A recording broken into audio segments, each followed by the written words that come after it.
I'm definitely not one of those old timers who spends too much time, or at least I hope I don't, lamenting bygone eras. Nostalgia is just not uh,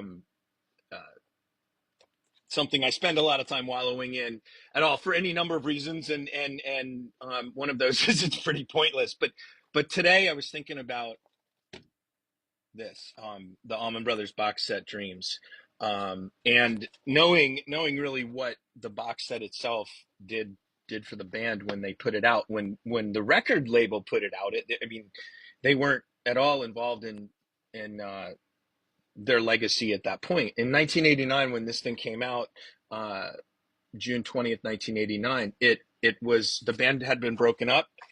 Kirk West mentioned that they didn't even have management at the time, and they did a really good job. And this is the piece I want to talk about when I was talking about the nostalgia. They did a really good job putting this package together. And this was the era, this was 89. So this was the very beginning of the CD era. This was the era when record companies finally realized that people were comprehensive, or maybe they didn't realize it, that they finally started giving us this. And this is a beautifully curated box set. And I use that term curated not just to my museum people, but in general, because we all know that it was carefully pulled together and managed.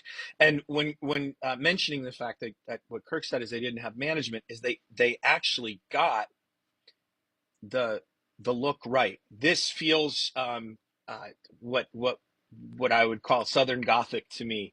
Something about the dark and seedy underbelly of the South, and in a lot of ways, Southerners overcoming the South, the South's past. Frankly, I live that. It's been a big part of my life and existence, and my work as a historian, not just on the Allman Brothers Band, but just period as a historian. So the initial copies come out with a super green mossy cover there. The box set itself has a little relief on it. The box itself, you can see the labels. They used John Kehe's, I think that's how you pronounce it, Kehe, but they used his logo that he created for Enlightened Rogues in 1979. You'll notice band is super small. By the time they put out Seven Turns in 1990, the band was as big as Allman Brothers. That's the logo of the stacked ABV they've been using for years. It looks like it's a road case of sorts, or maybe a really nice leather bound. He's got that leather feel.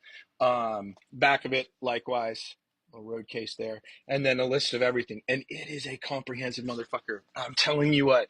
Um, some of these things I was looking through before. They've got the Almond Joys on here, and I think my shout out Kirk West again. I think Kirk found a whole lot of this stuff. Hourglass had material had been released, as had the BB King medley, but that is really kind of where that Allman Brothers sound comes out. But unique to this box set, besides the Almond Joy stuff, is the Second Coming. The sole single from the Second Coming was here. It's interesting, Dickie, and I remember reading this in like Guitar Player magazine in '89, and he mentioned he was frustrated because he wanted more Second Coming material on here. He wanted it specifically so people could hear Barry. And honestly, there wasn't anything else out there. At least nothing has turned out in the 35 years since that was released in 1989. It's 2024. I'm talking right now. Um, but anyway, it's also got demo recordings of Dreams. The first time the Allman Brothers Band in about April of 1969 went up, you can hear Dreams without the slide solo. Dwayne doesn't play slide on it, hasn't started doing that quite yet. But where it really starts getting good is deeper into the set. Pieces of what later come out as the Ludlow Garage set the next year, two songs. Dimples, Dwayne singing Outskirts of Town. I think they learned it from Ray Charles. Everybody did Outskirts of Town. And then you get the instrumental One More Ride. Shout out Troy. Of course, Whipping Post, Liz Reed. You Don't Love Me, Soul Serenade. Forgot about that. This is the first time that this appears like officially. It had been circulating in bootlegs a long time, but that was Dwayne's really great tribute to King Curtis. Little Martha, where they added Barry Oakley's bass back into the song, which was kind of neat. And then a couple live tracks that, in Wasting Time No More, five-man band at the Mar East Soul Festival in 1972. It's got Greg's solo stuff from late back and beyond. It's really only got the one Dickey track, Long Time Gone, from Highway Call. I had to stop it because I started gazing at the notes. I couldn't read it, and then I started thinking about all the things I wanted to think about and say. And I'm like, wow, that's a good song. That's a good song. I need to listen to that again. Anyway, it goes all through Greg's solo career, and then I think one of the coolest parts of it too, actually, three final things on it. The last set, you might miss. They in 1979 when they did the Enlightened Rogues tour, they played "Just Ain't Easy," um, and into as an introduction into Memory of Elizabeth Reed. So we have a really cool version of that Toller brother era's band. Or, I'm sorry, the Enlightened Rogues era band, because the Toller brothers weren't there together then. JMO was still in the band. They've also got this pretty cool country song Dickie did called Nancy. He had gone to Nashville and recorded this record, never got released, which is too bad. And then of course, I'm No Angel. Oh, and then Greg does Rain, the Beatles song Rain, just this gorgeous version with a full choir. But anyway, Dreams. And here's the nostalgia piece. But this is what I miss, and we all miss, I think, a lot of us, the tangibility of music. I mean, these pictures, these are the kind of things that made me just, you know, and I know I'm not the only one. Like, look at these pictures from records and just think, what would it be like to be there? Two of these pictures are on my wall right now. Like, I got in touch with the photographers or their people and put them on the wall. This is in play all night. I forgot about this killer. I think it's a Jim Marshall picture of Greg.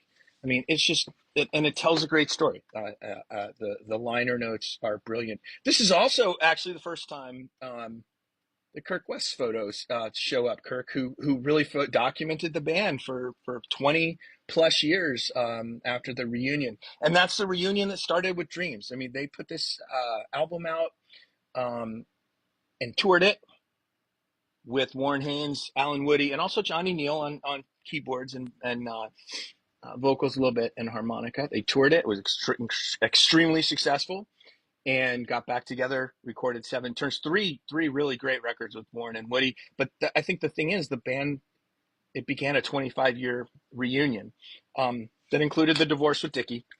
Final thing about Dreams. This is a great set. I think it has one or two flaws, and probably one of those is how poorly Butch Trucks' the studio career he had with his bands. None of that is there. The Vikings, there is some 31st of outside of 31st of February. I'm sorry, pre 31st February. Tiffany System, um, and those bands are not represented. The other is Sea Level, which is an absolute crime. One Sea Level song, uh, amidst this whole gorgeous thing, would have made it the most complete thing at the time. These are quibbles from 35 years down the pike. Just what a great set. And again, I don't complain about having all this music available at all times. It can be a little overwhelming. Like, what do I want to listen to today or whatnot? And I don't complain because I don't have this stuff anymore. I just miss it for sure. I miss flipping through records, and I miss reading liner notes, and I miss trying to decipher, the magic that's coming out of those speakers and into my ear.